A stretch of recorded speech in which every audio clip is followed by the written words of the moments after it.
গাড়ি ভর্তি দেশি মদ আটক করে পুলিশের হাতে তুলে দিল বজরং দলের সদস্যরা। ঘটনা মঙ্গলবার সকালে শেখেরকোট নিউ মার্কেট এলাকায় গাড়ি ফেলে ঘটনাস্থল থেকে চালক পালিয়ে গেলেও অটো গাড়িটিকে নিয়ে যায় আমতলী থানার পুলিশ। জানা গেছে, নিত্যদিনের মতো পশ্চিম জেলার বজরং দলের সংযুক্ত কৌশিক পাল এবং বিশ্ব হিন্দু পরিষদের ডুকলি প্রখণ্ডের সম্পাদক প্রসেনজিৎ সূত্রধর নতুন করে একটি বিলন কেন্দ্র স্থাপন করার উদ্দেশ্যে শেখেরকোট এলাকায় আসেন।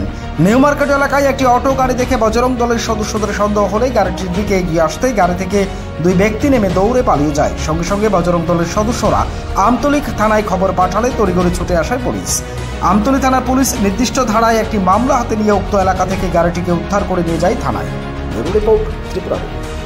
শেখেরকোট নিউ মার্কেটে আমাদের গাড়ি পার্কিং করার সময় একটি অটো গাড়ি দেখলাম, সেটি সন্ধিয়ান অবস্থায় রয়েছে।